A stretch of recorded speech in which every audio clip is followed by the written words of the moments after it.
अस्सलाम वालेकुम दोस्तों, मैं गुलजान बलोच। आप देख रहे हैं मेरा यूट्यूब चैनल। दोस्तों, इस वीडियो में 4 इंपॉर्टेंट सेटिंग के हवाले से बात करेंगे। इससे पहले शायद मैंने भी ये 4 जो इंपॉर्टेंट सेटिंग है इकट्ठे एक वीडियो के अंदर नहीं रखी होंगी आपके सामने। आज एक ही वीडियो के अंदर 4 इंपॉर्टेंट जो सेटिंग है वीएफडी में, वो एक ही वीडियो में आपके सामने रखेंगे ताकि आप अपने वीएफडी को बआसानी ठीक कर सकें और आपका ट्यूबवेल का प्रेशर अगर कम है तो उसको आप ठीक कर सकें।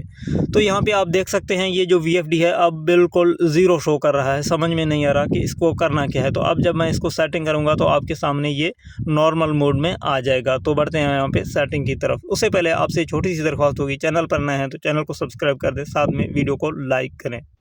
पहले नंबर का जो हमारा सेटिंग है ना वो P0 का है, वो सबसे पहले आ जाता है। तो ठीक है, यहाँ पे आपने इसके ऊपर डाटा एंटर करना है और इसके अंदर क्या करना है वो मैं आपको समझाता हूँ। इसमें जस्ट आपने वीएफडी को रीसेट करना है, क्योंकि अगर सेटिंग ख़राब होगी तो वीएफडी को रीसेट करना लाजमी होता है। P0 के अंदर डाटा एंटर करें। P0 के अंदर डाटा एंटर करने के बाद आपने यहाँ पे P017 में जाना है। ऊपर की तीर से P017 की सेटिंग में आके आपने यहाँ से करना है डाटा एंटर। अब यहाँ पे डाटा एंटर करेंगे तो आपके सामने ज़ीरो आ जाएगा, इस तरीके से ब्लिंक भी करेगा। तो यहाँ पे आपने इसको कर देना है ऊपर की तीर से 1। तो 1 करके आपने यहाँ पे कर देना है डाटा एंटर। अब यहाँ पे ये जो वीएफडी है इसकी तमाम जो पैरामीटर हैं, तमाम जो ग्रुप हैं, जो भी सेटिंग आप लोगों ने ख़राब किए हैं वो तमाम के तमाम यहाँ पे रिस्टोर हो जाएंगे, यानी कि फॉर्मेट हो जाएंगे। अब आपकी वीएफडी जो है ना बिल्कुल क्लियर है। तो यहाँ पे मैं यहाँ पे बैक जाता हूँ। अब जो कि आपने देखा होगा कि नंबर इसकी जो है ना कुछ और शो हो रहे तो अब मैं बैक जा रहा हूँ तो यहाँ पे देखें 50 हर्ट्ज़ पे आ गया है। तो अब इस तरीके से ये वीएफडी जो है ना रिस्टोर हो गया है, रीसेट हो गया है। अब इसकी आगे वाली जो सेटिंग्स हैं 3, उसके हवाले से बात करते हैं। अब P0 के अंदर जो पैरामीटर थे वो P017 में मैंने रीसेटिंग का बताया है, क्योंकि यहाँ पे P0 की जो प्रोग्रामिंग अगर आउट भी होगी ना तो वो रीसेट से ठीक होना है, ठीक है ना, ये चीज़ याद रखें। अब दूसरी नंबर पर हमारी सेटिंग है P2 की, ये आपने लाजमी सेट करना, नहीं तो आपका ट्यूबवेल का जो प्रेशर है ना वो ठीक नहीं होगा। इसका मतलब ये है कि मोटर पैरामीटरिंग इसके अंदर रखे हुए हैं वो आपने ठीक करने हैं। यहाँ पे आप प्रोग्राम बटन यहाँ पे आप P2 की सेटिंग में डाटा एंटर करें तो डाटा एंटर करने के बाद यहाँ पे P200 आ जाएगा। तो यहाँ पे P201 की सेटिंग में आपने अपने मोटर रेटेड किलोवाट जो है ना यहाँ पे सेट करना है, जितने भी किलोवाट का है। अब मुझे नहीं मालूम कि आपका मोटर कितने किलोवाट का है। अब यहाँ पे जो रीडिंग सेट है ना यहाँ पे 0015.0, तो ये 15 किलोवाट जो कि 20 की मोटर के लिए ये रीडिंग होती है। अब इसके बाद P202 की जो सेटिंग है, मोटर हार्ट्ज़ आपने यहाँ पे सेट करना है। तो ज़्यादातर जो अक्सरियत मोटर की हैं वो 50 हार्ट्ज़ पर ही चलते हैं। कुछ मोटरें जो है ना 60 पे चलती हैं और आजकल BLDC मोटरें जो आ रही हैं वो 150-200 हार्ट्ज़ तक चलती हैं। तो वो आप यहाँ पे रीडिंग जो है ना अपने हिसाब से आप मोटर के हिसाब से रखेंगे, ठीक है ना। बात को समझने की कोशिश करें। आगे बढ़ते हैं। P203 का जो कोड है, यहाँ पे आते हैं मोटर रेटेड RPM। यहाँ पे 1460 जो नॉर्मल है। कई ऐसे मोटर हैं कि 2850 की होते हैं। कई BLDC मोटर जो है ना वो 3500 से 4500 RPM के होते हैं। अब यहाँ पे भी आपने अपने मोटर के मुताबिक यहाँ पे रखना है। अगर आपको पता नहीं है कि आपका मोटर कितने RPM का है तो यहाँ पे आपने जो है ना 1460 ही रखना है, ताकि डिफ़ॉल्ट सेटिंग 1460 है तो ये कोई प्रॉब्लम नहीं होगा। तो यहाँ पे P204 की सेटिंग आपने हमेशा अपने मोटर रेटेड वोल्टेज के मुताबिक रखना है। ज़्यादातर अक्सरियत मोटर की 380 की ही होती हैं। कुछ मोटरें जो है ना 220 और कुछ मोटरें 250, 280 इस तरीके से चलते हैं, ठीक है ना। यहाँ पे आगे चलते हैं। P205 की जो सेटिंग है ये आपने अपने मोटर रेटेड एम्पेयर के हिसाब से सेट करना है, ठीक है। तो यहाँ से आपकी P2 की सेटिंग कंप्लीट हो गई। अब इसकी तीसरी सेटिंग पे जाते हैं, PB की सेटिंग। PB की जो सेटिंग है इसमें आपने कौन कौन से सेटिंग करना है। यहाँ पे सिर्फ आपने रीसेटिंग के बाद सिर्फ एक सेटिंग चेंज करना है।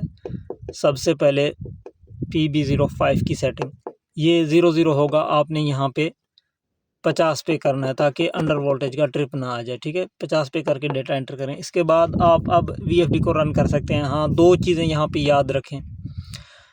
एक है PB00 की सेटिंग, उसका मसला ये है कि अगर इनपुट में फेस फेलियर होगा, यहाँ पे आप इनपुट में तारें जो है ना प्लस माइनस पे लगा रहे हैं ना, तो उस यहाँ पे 1 होगा तो POFF का फॉल्ट आएगा। तो रीसेट के बाद फौरी वो फॉल्ट आ जाएगा, तो आप परेशान भी होंगे कि अब क्या हो गया। तो लेकिन उसके लिए फिर आपने घबराना नहीं है। यहाँ पे PB00 की सेटिंग आपने यहाँ पे 0 करके एंटर कर देना है, और यहाँ से PB01 की सेटिंग भी इंपॉर्टेंट है, यानी कि दूसरी यहाँ पे इंपॉर्टेंट सेटिंग PB01 की है सिंगल फेस चीज़ों के लिए, ये भी आपने 0 रखना है। 3 फेस चीज़ों के लिए 1 होगा। इसका मसला ये है कि अगर सिंगल फेस चीज़ों के लिए यहाँ पे 1 होगा तो SP0 का फॉल्ट आएगा। 3 फेस के लिए यहाँ पे आप अगर 0 करेंगे तो फिर आउटपुट में अगर तार टूट भी जाएगी मोटर की तो फिर VFD ट्रिप नहीं होगा, ठीक है। तो ये चीज़ याद रखें। अब ये जो सेटिंग्स मैंने आपको PB के अंदर बताएं, PB05 आपने 50 पे कर दिया, PB00 की जो सेटिंग है वो आपने 0 कर दिया। अगर सिंगल फेस है तो PB01 की सेटिंग में आपने 0 कर दिया। तो अब इसको आप जो है ना रन कर सकते हैं VFD को, ठीक है। अब जब आप रन करेंगे तो आपके सामने जो है चीज़ें आ जाएंगी, यानी कि यहाँ पे आप अगर रन करेंगे तो आपके सामने ये शो करेगा कि सही चल रहा है या फ्रीक्वेंसी अप डाउन हो रहे हैं या अंडर वोल्टेज का ट्रिप आ रहा है। यानी कि अब तक आपको जो मैंने चीज़ें बताई हैं ना, आप अगर इस तरीके से रन करेंगे तो उम्मीद ये है कि आपकी जो है ना सेटिंग सही हो जाएगी और काफ़ी हद तक आपकी चीज़ें जो है ना बेहतरीन चलेंगी। तो अगर खुदा न ख्वास्ता फिर भी सही नहीं चल रहे हैं, यानी कि मोटर का स्पीड नहीं बढ़ रहा, तो दोबारा PB के अंदर आ जाएं, PB04 की सेटिंग में आ जाए, ठीक है ना। ये इंपॉर्टेंट एक सेटिंग है PB04 का, सबको मालूम है। तो इसको अगर आपकी वोल्टेज कम है, कितना कम है जी, यहाँ पे 500 से कम है, ठीक है ना, ये चीज़ नोट करें। 500 से ऊपर है तो ये PB04 यहाँ पे होगा, 80 पे भी सही है, 500 के आसपास। अगर 500 से कम है तो यहाँ पे आप इसको 70 करें तो आपका ट्यूबवेल का प्रेशर बेहतर हो जाएगा। ये इंपॉर्टेंट सेटिंग है। ये नॉर्मली अगर 110 पे आप करेंगे, अगर वोल्टेज आपकी कम होगी तो आपका प्रेशर बहुत कम होगा। अब रीसेट करने के बाद ये 110 पे रहना नहीं है, क्योंकि रीसेट करने के बाद ये नॉर्मली जिस तरह आप यहाँ पे देख रहे हैं कि 80 पे आ गया है, तो यहाँ पे बड़ा फ़ायदा होगा आपकी ट्यूबवेल की प्रेशर पे पहले रीसेटिंग के बाद। अगर आपके खुदा न ख्वास्ता वोल्टेज ज़्यादा हैं, इनपुट में 600 से ज़्यादा हैं, तो फिर आपको यहाँ पे 90, 95, 100 या 110 तक आपको करना पड़ेगा। यानी ये आप एडजस्ट करेंगे ट्यूबवेल को देख के कि कैसा चल रहा है, ठीक है ना। ये तो वहाँ पे आप सेट करेंगे, क्योंकि ये इनपुट वोल्टेज के साथ डिपेंड करता है। ज़्यादा वोल्ट होंगे ज़्यादा इसको करना होगा, कम वोल्ट होंगे कम वोल्ट इसको आपको रखना पड़ेगा। यहाँ पे अगर आपके पास, यानी कि ज़ाहिरी बात है 380 अगर आउटपुट आपको लेना है तो आपकी कम से कम 450 वोल्ट तो होनी चाहिए।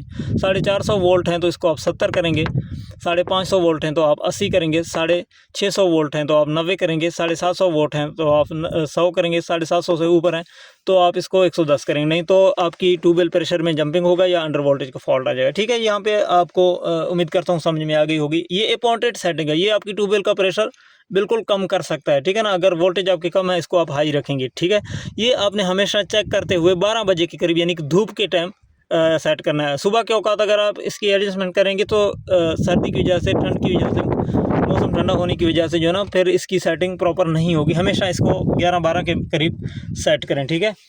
तो उम्मीद करता हूँ ये चीज़ आपकी समझ में आई होगी। तो PB के अंदर जो इंपॉर्टेंट सेटिंग्स थे वो ये थे, और बाकी PB07 का जो सेटिंग है ये आपने 150 पे रखना है, ठीक है।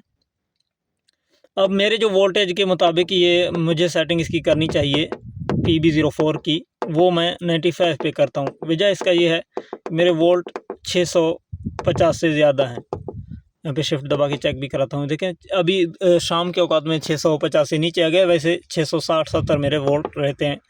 तो यहाँ पे आप देख सकते हैं।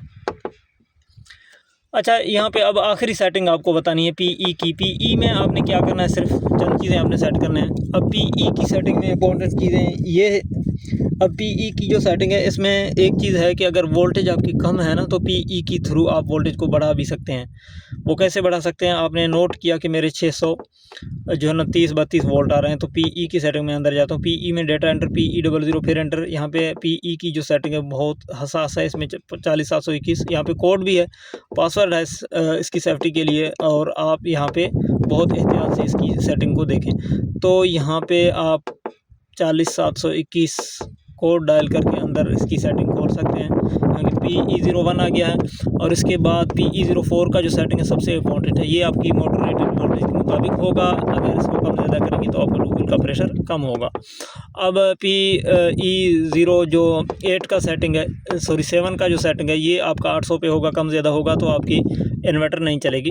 और PE8 की सेटिंग ये 200 से लेके 350 तक आप इसको ट्राई कर सकते हैं। अगर नहीं चल रहा है इन्वर्टर 200 पे करें, अगर ठीक चल रहा है तो 350 पे भी सही है।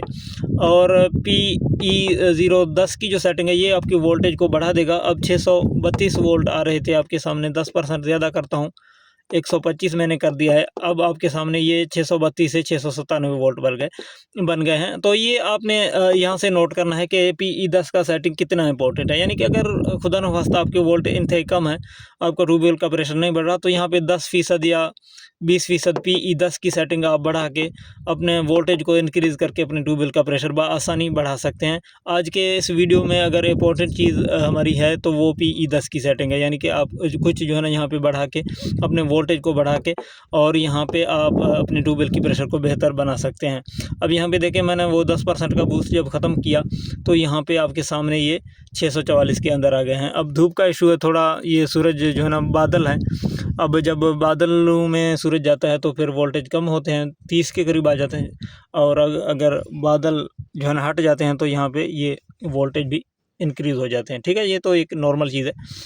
अब ये वोल्टेज के मामले में ये सेटिंग आपने PE10 की हमेशा जो है ना, इसकी नॉर्मल रेंज जो है ना 100 होता है, 115। मैंने 15% बूस्ट पे अपने वोल्टेज को चला रहा हूँ। अगर ये 15% मैं कम करूँ तो मेरा पानी कम हो जाएगा।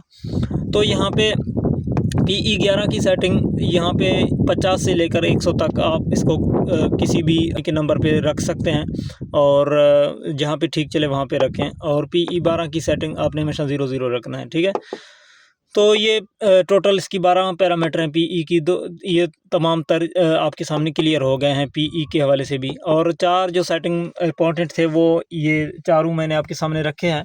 उम्मीद करता हूँ ये चीज़ें आपकी समझ में आ गई होंगी। अगर रीसेट करने के बाद ये चीज़ें आप ठीक करेंगे ना, तो आपकी ट्यूबवेल का प्रेशर जो है ना बिल्कुल ठीक होना है, और आपको बिल्कुल अंदाज़ा भी नहीं होगा कि इतना प्रेशर आपका पानी का बढ़ जाएगा। क्योंकि अगर इसकी सेटिंग ख़राब होती है ना दोस्तों, तो फिर इसका प्रेशर जो है ना बिल्कुल आधी रह जाती है। अब चंद चीज़ें आखिर में मैं आपके सामने ज़रूरी रख लूँ, उसमें से मोटर के चक्कर हैं। मोटर के चक्कर हमेशा आपने सीधे रखने हैं। बाज़ दफ़ा मोटर के चक्कर उल्टे होते हैं, फिर पता नहीं चलता कि, क्योंकि ये ज़्यादातर सबमर्सिबल सिस्टम पे होता है, क्योंकि थोड़ी-थोड़ी पानी आता भी है और ज़्यादा पानी प्रेशर नहीं करता, आधी पानी होती है या आधी से भी कम होती है, तो लोग बहुत बड़े परेशान होते हैं। मैं भी कई दफ़ा इस तरीके से परेशान हुआ हूँ, तो बाद में पता चला कि भाई मोटर के चक्कर उल्टे हैं। तो ये जो आउट के आपके मोटर के तारे हैं, ये आपने चेंज करने हैं, फिर चक्कर जो है ना उल्टे सीधे हो जाएँगे। तो यहाँ से उम्मीद करता हूँ आपकी समझ में आ गई होगी कि चक्कर आपने चेंज करके ज़रूर देखने हैं, क्योंकि बाज़ दफ़ा मसला जो है ना चक्करों में, मोटर के चक्कर उल्टे होने की है, तो यहाँ पे समझ में नहीं आ रहा होता कि करना क्या है। तो ये चीज़ें आपकी सामने मैंने रखी हैं। उम्मीद करता हूँ ये चीज़ें आपके लिए इन्फॉर्मेटिव रही होंगी। अगर चीज़ें आपकी समझ में आ गई हैं, वीडियो से मुतमईन है, तो कमेंट में ओके लिखें। अपना बहुत सारा ख्याल रखें। इजाज़त दें। अल्लाह हाफ़िज़।